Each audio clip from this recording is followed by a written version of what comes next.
तो फाइनली तुम्हारी summer vacation start हो चुकी हैं, सब मजे में है, मस्ती चल रही है, ट्रिप्स प्लान हो चुकी हैं, टिकट्स भी बुक हो चुके हैं, डिसाइड हो चुकी है डेस्टिनेशन की कहां इस बार वेकेशन मनानी है।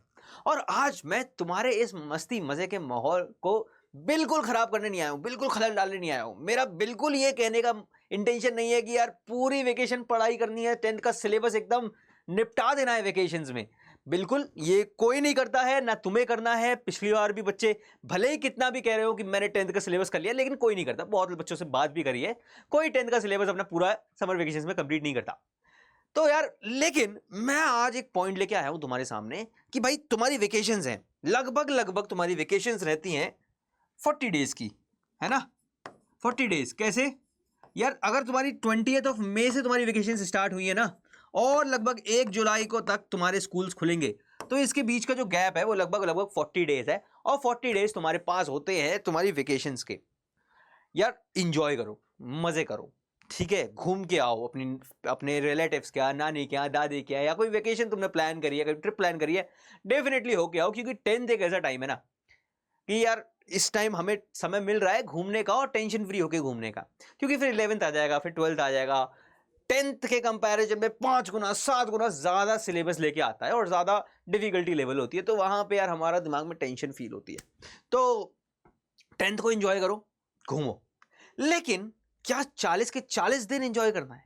क्या 40 के 40 दिन हमें वेस्ट करने हैं? मैं वेस्ट भी नहीं कहूंगा, लेकिन सिर्फ एंजॉयमेंट में निकालने हैं? नहीं, वो हमें नहीं करना है। हमें ये 40 दिन को थोड़ा माइंडफुली यूज करना है, ठीक है। कैसे यार, अगर तुम ट्रिप बना रहे हो, कितना, 1 हफ्ता, 10 दिन, ठीक है, तो हम मान के चलते हैं, मोटा मोटा भी ले लेते हैं, तो 12 से 15 दिन तुम्हारे ट्रिप्स होंगे जिसमें तुम घर से बाहर रहोगे, ठीक है। उसके अलावा अगर हम देखें ना, तो भी हमारे पास 25 से 38 दिन, सॉरी 25 से 28 दिन के आसपास बचते हैं। यानी कि 3 से 4 वीक, 3 से 4 वीक मेरे पास बचते हैं, जिसमें मैं घूमने फिरने के अलावा भी घर पे होता हूं और कुछ कर सकता हूं। अभी 3 से 4 वीक को मैं कैसे यूटिलाइज करूंगा, यह बात आज हम करेंगे। और पहली बात, मतलब पहली क्या बात, लेकिन अब अच्छा ये बताओ कि यूटिलाइज करने की जरूरत क्यों है तुम्हें। तुम कहोगे सर मैंने तो बहुत बार अपने सीनियर से सुना है, और इनफैक्ट मैंने भी बहुत बार बच्चों के कमेंट्स देखे हैं वीडियोस पे कि अरे 10th है, परेशान होने की बिल्कुल जरूरत नहीं है, बहुत हलवा क्लास है, लास्ट के 1 महीने 2 महीने पढ़ लो और बहुत अच्छे नंबर आ जाते हैं। मेरे भी 85 आए हैं, 90% आए हैं। डेफिनेटली आ जाते हैं, आ सकते हैं, तुम्हारे भी आ सकते हैं, क्योंकि 10th यार हमारे लिए तो बड़ी चीज है। बट अगर देखा जाए ना 11th 12th के कंपैरिजन में 10th एक इजी क्लास है, एक लेवल आसान है, ठीक है। उसका अगर आप अच्छे से पढ़ाई करते हैं, कंसिस्टेंसी के साथ पढ़ाई करते हो, तो ला सकते हो, इजीली ला सकते हो। लेकिन क्या वो 1 या 2 महीना पढ़ के तुम ब्रॉडर पर्सपेक्टिव को फॉलो कर पाओगे क्या? जो अच्छा आजकल तुमने सुना होगा, अभी तुमने रिसेंट में क्या हुआ, अभी नीट का पेपर हुआ था। नीट का ना, नीट पता है ना सबको यार। मेडिकल एग्जाम होता है, मतलब मेडिकल के लिए एग्जाम होता है, मेडिकल सीट के लिए, जिसमें आप डॉक्टर बन सकते हैं। बहुत सारे बच्चों के एस्पिरेशन होते हैं डॉक्टर बनना। जेई का एग्जाम होता है, इंजीनियरिंग में एडमिशन मिलता है आपको, ठीक है। तो अभी नीट का एग्जाम हुआ, और ये कहा गया कि ये आज तक का, इसका जो एग्जाम का पेपर था ना, आज तक का टफेस्ट पेपर आया, खासकर फिजिक्स का टफेस्ट पेपर आया इस बार का। तो ऐसा क्यों हुआ? क्या ये सिर्फ और सिर्फ जो एनटीए है, एनटीए वो एजेंसी है जो ये पेपर करवाती है, ठीक है, तो क्या ये सिर्फ एनटीए की गलती है, या फिर सिर्फ बच्चों की गलती है? नहीं, ये एनटीए का डेफिनेटली कुछ ना कुछ रोल है इसमें, लेकिन बच्चों का जो मेंटेलिटी डेवलप करी गई है ना, उसकी भी यहां पे बहुत बड़ी गलती है। कैसे? इससे यार एक थोड़ा सा हिस्ट्री में तुम्हें बताऊं, ये तुम्हारा 2025 का नीट का एग्जाम था। 2024 का जो नीट का एग्जाम था ना, उसमें तुमने देखा होगा थोड़ा सा स्कैम वाली बात आई थी कि भाई बहुत सारे टॉपर आ गए थे। 720 का पेपर होता है, 720 मार्क्स का, 720 आउट ऑफ 720 लगभग 60-65 बच्चों के आए थे, 70 बच्चों के आए थे। क्यों? क्योंकि उस समय लेवल बहुत गिरा दिया गया था। और बच्चों की मेंटेलिटी जो इस बार तैयारी कर रहे हैं, जिन्होंने ये 24 से 25 में जाने वाले, जो अभी 12th दिया होगा जिसने, और वो 2025 नीट की तैयारी कर रहा होगा, उसके दिमाग में तो ये चल रहा होगा, अरे लेवल तो बहुत आसान आता है, लेवल बहुत आसान आता है, वही 2 महीने 3 महीने पढ़ लेंगे और हमारा निकल जाएगा। वो उस थिंकिंग की, उस मेंटेलिटी की नींव कहां से आती है? वो यहीं से आती है। अगर आप 10th में भी यही सोच रहे हो ना, अगर आपकी जो पहला स्टेप है ना, जो पहला सीढ़ी है ना आपकी, जो पहली आपकी सीढ़ी है ना, फर्स्ट स्टेप है आपका, उसमें आप ये सोच रहे हो कि मैं 2 महीने पढ़ के अपना 10th में बहुत अच्छे नंबर ले आऊंगा, फिर आप 11th में जाते हो, 12th में जाते हो, फिर फाइनली अपने इंजीनियरिंग एग्जाम या नीट के एग्जाम में जाते हो, वहां पे आपकी मेंटेलिटी जो तो आपने बना ही ली है पहले से ही 2 महीने वाली, वो मेंटेलिटी आप वहां लगाते हो तो फिर वही होता है जो यहाँ पे हुआ।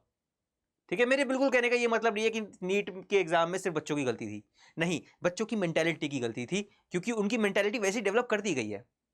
मैं चाहता हूं, मेरा मेरा ऑब्जेक्टिव ये है कि तुम्हारी मेंटेलिटी वैसी ना हो। तो फिर कैसी हो? तुम्हारी मेंटेलिटी हो कंसिस्टेंसी वाली, तुम कंसिस्टेंसी को फॉलो करो। ये क्या चीज है? ये चीज है यार, 1 घंटा पढ़ो लेकिन रोज पढ़ो। जरूरी नहीं है कि लास्ट के 1 महीने में तुम्हें 4-4 5-5 घंटे पढ़ना पड़ रहा है, नहीं, कोई जरूरत नहीं। 1 घंटा पढ़ोगे ना, 1 से 2 घंटा रोज पढ़ोगे ना, तो वो 4-4 5-5 की जरूरत भी नहीं पड़ेगी।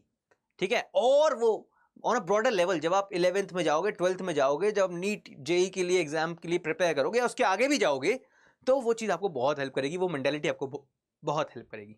ठीक है, तो आओ फटाफट से देख लेते हैं जो बचे हुए हमारे पास 25 दिन यानी 3 से 4 वीक होंगे ना, इनको हम कैसे इस्तेमाल कर सकते हैं। इनको हम, देखो, पूरा सिलेबस करने की बिल्कुल जरूरत नहीं है। लगभग सितंबर में हमारा मिड टर्म होता है। ठीक है, जैसे ये स्कूल खुलेंगे तुम्हारे, वैसे तुम्हारा पहला यूनिट टेस्ट होगा और सितंबर में तुम्हारा मिड टर्म होगा। ठीक है, उस मिड टर्म में लगभग अराउंड 70% सिलेबस तुम्हारा आता है। ठीक है, तुम्हारे स्कूल का जो सिलेबस तुम्हें मिला होगा उसमें लिखा होगा, नोटेड होगा, तुम देख भी सकते हो उसको। ठीक है, 70% सिलेबस तुम्हारा आता है, तो वहां तक हम कर सकते हैं, या लगभग उस वो 70% जो है ना, उसका 80 to 90% सिलेबस कवर कर सकते हैं। समझ रहे हो? जैसे कि अगर मैं पर्टिकुलरली साइंस की बात कर रहा हूं, तो साइंस में तुम्हारा फिजिक्स में लाइट आता है, ठीक है, और तुम्हारा ह्यूमन आई आता है, और तुम्हारा इलेक्ट्रिसिटी आता है। एक चैप्टर तुम्हारा रह जाता है मैग्नेटिज्म या magnetic effects of electric current. ठीक है, ये 3 चैप्टर तुम्हारे मिड टर्म में आते हैं। ठीक है, तुम क्या कर सकते हो? लाइट देखो बहुत आसान है, हम पढ़ चुके हैं, लाइट हम पढ़ चुके हैं। ठीक है, अब तक तुम स्कूल में अगर पढ़ा होगा तो पढ़ चुके होगे, कोचिंग्स में भी इजीली पढ़ चुके होगे। ह्यूमन आई या तो चल रहा होगा या ये भी कंप्लीट हो चुका होगा। इलेक्ट्रिसिटी बचा।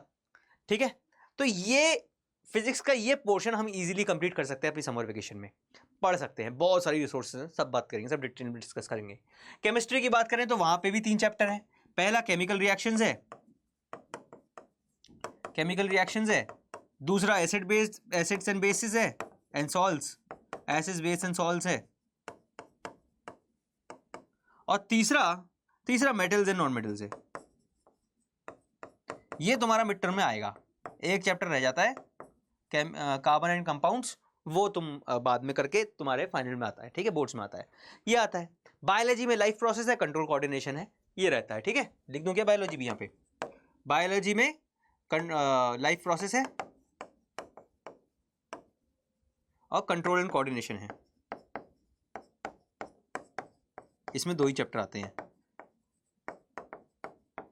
ठीक है, तो ये तुम्हारा सिलेबस रहता है फिजिक्स, बायोलॉजी और केमिस्ट्री का। साइंस में ऐसी मैथ्स में भी सिलेबस रहता है और सब्जेक्ट्स में भी रहता है। तो ये लगभग तुम्हारा 80% सिलेबस है तुम्हारे टोटल सिलेबस का। इसका भी हम 80 to 90% कवर कर सकते हैं। अगर मान लो इलेक्ट्रिसिटी में कुछ टॉपिक तुम्हारे रह जा रहे हैं, कोई बात नहीं। ऐसी मेटल्स नॉन मेटल्स में थोड़ा रह जाता है, कोई बात नहीं। लेकिन ब्रॉडर पर्सपेक्टिव, क्योंकि तुम्हारे स्कूल खुलने के बाद भी तुम्हारे पास 1 से 2 महीने होते हैं बहुत इजीली, तो वहां पे तुम कवर कर सकते हो। लेकिन एक मोटा सिलेबस तुम कंप्लीट कर सकते हो यहाँ पे। ठीक है, अपना मिड टर्म तक का सिलेबस को टारगेट बनाना है तुम्हें अपने समर वेकेशंस में। ठीक है, उसके आगे हम देख लेंगे कहानी, क्योंकि जब इतना हो जाएगा ना तुम्हारे पे, तो तुम्हारा कॉन्फिडेंस खुद डेवलप होगा। अभी भले ही तुम्हारी चीजें थोड़े तुम्हें डिफिकल्ट लग रही हो, या तुम्हारी समझ में ना आ रहा हो, या फिर तुम्हें लग रहा हो कि बच्चे तो मुझसे बहुत आगे हैं सिलेबस पॉइंट ऑफ व्यू से, जो मैं आज पढ़ रहा हूँ वो तो जो टीचर पूछ रहा है मेरी तो समझ में नहीं आ रहा, और बच्चे मेरे साथ वाले उसका आंसर भी दे रहे हैं, क्योंकि उन्होंने पहले से पढ़ रखा है। मे बी वो यूट्यूब से पढ़ के आया है, मे बी उनके कोचिंग से पहले पढ़ा दिया गया है। कोई बात नहीं, ये समय तुम्हारे पास है ना, ये जो समय है तुम्हारे पास 40 दिनों का, इसमें जब बाकी बच्चे घूम रहे होंगे, अपनी समर वेकेशन को वेस्ट कर रहे होंगे, तब तुम पढ़ रहे होगे, और वो पढ़ाई तुम्हारे बाकी के साल में तुम्हारी हेल्प करेगी। तुम्हारा कॉन्फिडेंस एक अलग लेवल पे जाएगा और तुम्हारे डेफिनेटली मार्क्स इंप्रूव होंगे। ठीक है, दूसरी चीज,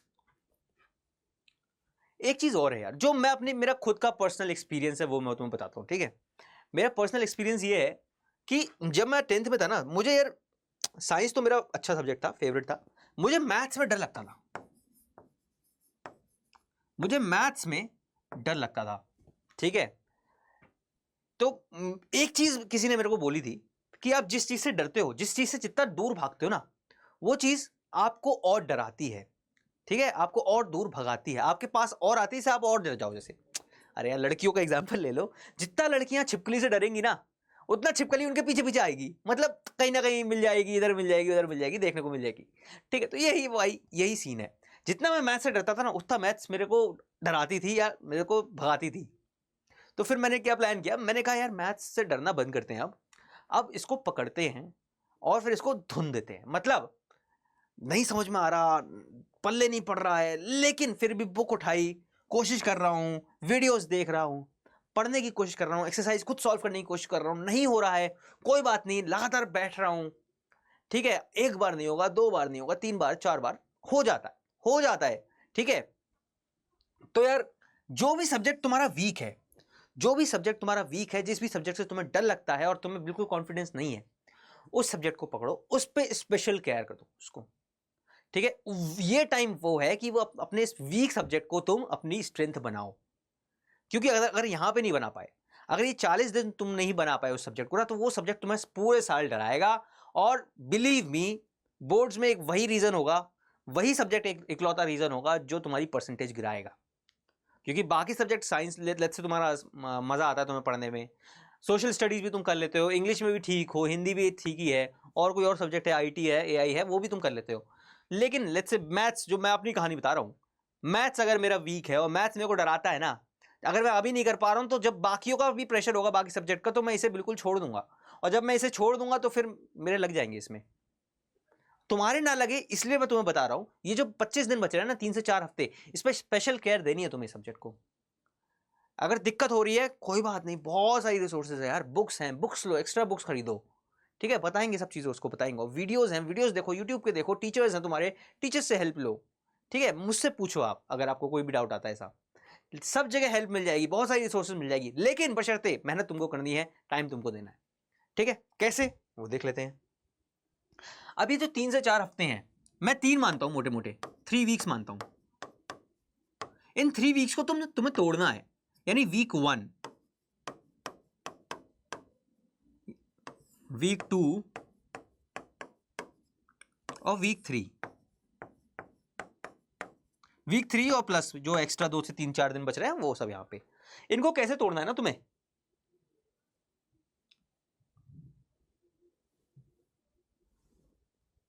अरे कहां, वाओ नाइस, ठीक है।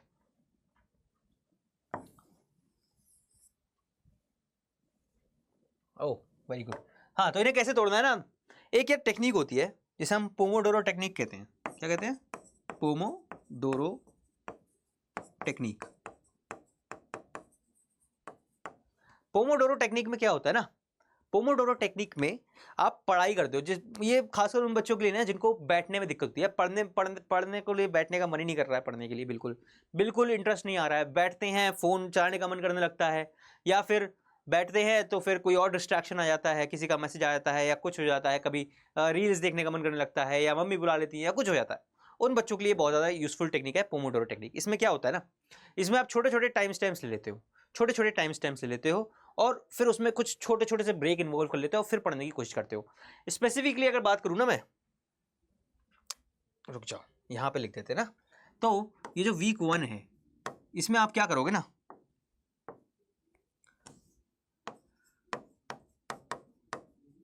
ये जो वीक 1 है, इसमें आप क्या करोगे, इसमें आप कोशिश करोगे कि मैं 1.5 घंटा पढ़ूं किसी भी तरह, यानी कि 90 मिनट।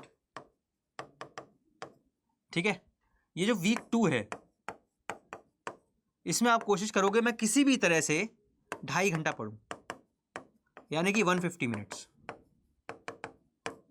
ये जो वीक 3 है और इसके बाद का जो एक्स्ट्रा टाइम होगा, इसमें आप कोशिश करोगे अपना टाइम थोड़ा और बढ़ाने के लिए, यानी कि 3.5 आवर्स करने के लिए। 3.5 आवर्स यानी 210 मिनट। तो इसके लिए तुम पोमोडोरो टेक्निक फॉलो करो। वो क्या होता है यार, पढ़ाई करनी है लेकिन पढ़ाई के साथ साथ ब्रेक्स लेने हैं। क्योंकि जब हम ज़्यादा देर बैठने की कोशिश करते हैं तो हमारा दिमाग पकने लगता है और हमें पढ़ाई में दिमाग नहीं लगता। तो यार क्या करेंगे ना, हम स्टार्ट करेंगे पहले वाले से 25-5, 25-5 और 30 से, यानी कि 25 मिनट बैठना है हमें। एक अलार्म लगा लेंगे चुपचाप से 25 मिनट्स का और बैठ जाएंगे, 25 मिनट्स पढ़ेंगे। जैसे ही 25 मिनट वाला अलार्म बजेगा फटाक से उठेंगे, जाएंगे, थोड़ा टहलेंगे, छत वत पे घूमेंगे, पानी पियेंगे, इधर उधर देखेंगे और आ जाएंगे वापस 5 मिनट होते ही। जैसे ही 5 मिनट हो जाएंगे दोबारा से ये चीज़ फॉलो करेंगे और फाइनल वाला हमें 30 मिनट करना है। तो ऐसे, और मैं सजेस्ट करूंगा यार ये चीज़ तुम ना मॉर्निंग में करो, क्योंकि मॉर्निंग में दिमाग फ्रेश होता है। मॉर्निंग में तुम स्टार्ट कर रहे हो तो मॉर्निंग में आसानी से तुम अपनी एक हैबिट बिल्ड कर सकते हो ये वाली, ठीक है। पहले हफ्ते तुम्हें ये फॉलो करना है। पहले हफ्ते मुश्किल आएगी, डेफिनेटली प्रॉब्लम आएगी, मन नहीं करेगा, कुछ और काम आ जाएगा, कभी मन करेगा सुबह जाके खेल लेते हैं। अगर खेलना भी है ना तो इसका टाइमिंग थोड़ा सा इस तरह से शेड्यूल कर लेना कि तुम्हारे ना खेलना भी हो जाए और ये भी हो जाए, कॉम्प्रोमाइज़ ना करना पड़े तुम्हें किसी में। खेलना कॉम्प्रोमाइज़ करके ये मत करना, डेफिनेटली बता रहा हूँ, क्योंकि एक दिन कॉम्प्रोमाइज़ कर लोगे, 2 दिन कॉम्प्रोमाइज़ कर लोगे, तीसरे दिन तुम खेलने ही चले जाओगे। तो ये भी करो वो भी करो, ठीक है। देन सेकेंड वीक में जब आप आओगे तो तुम्हारी थोड़ी सी हैबिट थोड़ा सा बन चुका होगा कि यार 7 दिन से मैं पिछले ये कर रहा हूँ। उसके बाद अब तुम्हें 2 गो में करना है, क्योंकि तुम्हारा टाइम बढ़ गया है, 2.5 घंटे का हो गया। मॉर्निंग में 25-5, 25-5, 30 जो कि कर रहे थे वही करते रहना है। इवनिंग में यार आफ्टरनून में ये तुम्हें 1 घंटा यहाँ पे ये बढ़ा लेना है, 1 घंटा बढ़ा लेना है। जो भी इवनिंग में टाइम मिल रहा है तुम्हें, फ्री टाइम या आफ्टरनून में मिल रहा है, कर लेना, ठीक है। क्योंकि आफ्टरनून में ज़्यादा कोई काम नहीं होता है, दोपहर का टाइम होता है और गर्मी का टाइम है तो ज़्यादा काम नहीं है, आराम से ये चीज़ कर सकते हो तुम। वहीं पे जैसे ही तुम 3rd वीक पे आओगे ना, अब तुम्हारा लेवल थोड़ा बढ़ने लगा है। अब तुम दिन में 2.5 घंटे तक पढ़ने लगे हो, जो कि अभी तक नहीं पढ़ते थे अब। और कंसिस्टेंसी सबसे बड़ी बात है, कंसिस्टेंटली पढ़ रहे हो, ठीक है। वीक 3 में तुम आओगे ना, अपना टाइम 1 घंटा और बढ़ाना है तुम्हें। ये है तुम्हारा प्रो मोड, ठीक है। जो pro ultra pro level mode होता है ना, वो वाला मोड है ये। 3.5 घंटा पढ़ रहे हो, जो कि एक बहुत अच्छा नंबर है। अभी तुम कैसे करोगे, एक यार इसको तुम 2 गो में या 3 गो में कर सकते हो। मैं 2 गो में सजेस्ट करूंगा, ज़्यादा बार बार पढ़ने से अच्छा है कि थोड़ा लंबा गैप लेके हम 2 बार में पढ़ लें। तो 30+5 और 45 दिन में जो तुम अभी 1 घंटा पढ़ रहे थे ना, 1 से 1.5 घंटा, उसको तुमने यहाँ पे बढ़ा लिया। कितना कर लिया, ये तुमने लगभग 2 घंटे के आसपास कर लिया, ठीक है। 35, 70 और 45 तुम्हारा हो गया 115 मिनट, यानी 2 घंटे में 5 मिनट कम है, ठीक है। ये तुमने मॉर्निंग में कर लिया। अब तुम आफ्टरनून इवनिंग में लगभग 1.25 घंटा देख लो, और वो टाइम अगर तुम किसी भी टाइम निकाल पा रहे हो ना, एकदम माइंड फ्री वाला टाइम तुम्हें मिल रहा है कि भाई टीवी नहीं देखना है, कोई मेरा शो नहीं आ रहा होगा जो मेरे को बहुत पसंद है, या फिर कोई मेरे को डिस्टर्ब नहीं करेगा, मम्मी कोई मेरे को सामान लाने नहीं भेजेंगी, ऐसा टाइम तुम निकाल लो और ये वाला टाइम फॉलो कर लो। तो ये तुम्हें फॉलो करना है। ये 3rd वीक है, उसके बाद जो भी तुम्हारे 10-5 दिन बचते हैं वो, ठीक है। इसमें क्या करो, सबसे ज़्यादा स्पेशल केयर दो वो सब्जेक्ट को जो तुम्हारा वीक है, जो तुम्हें डराता है, ठीक है। स्पेशल उसकी जो पहले एनसीईआरटी करो, डेफिनेटली एनसीईआरटी के बाद एडिशनल बुक्स ले लो, प्रीवियस ईयर क्वेश्चंस ले लो, ठीक है। कोई कंफ्यूजन आ रहा है, यूट्यूब है भाई तुम्हारे पास, अल्टीमेट रिसोर्स है यूट्यूब, जो बहुत बच्चों पे नहीं होता था पहले, अब सब पे है, तो उसका यूज़ करो, ठीक है। अपने टीचर से बात कर लो अगर कोई कन्फ्यूजन, कोई डाउट आता है तो, ठीक है। वो उसको स्पेशल केयर दो, साथ ही साथ अपने सब्जेक्ट के कम से कम मिड टर्म तक का सिलेबस निपटा लो, कम से कम वो तो निपटा ही लो, ठीक है। तो यार ये है कहानी, और भाई इंजॉय करो अपनी समर वेकेशंस, क्योंकि भाई 10th है, समर वेकेशंस इंजॉय करने का तुम्हारे पास लास्ट तो नहीं, लेकिन हाँ फ्री माइंड से इंजॉय करने का, बिना टेंशन के इंजॉय करने का, हाँ मैं कह सकता हूँ कि वन ऑफ द लास्ट है तुम्हारे पास मौका। इंजॉय करो, चिल करो, मजे करो। मिलते हैं नेक्स्ट वीडियो में।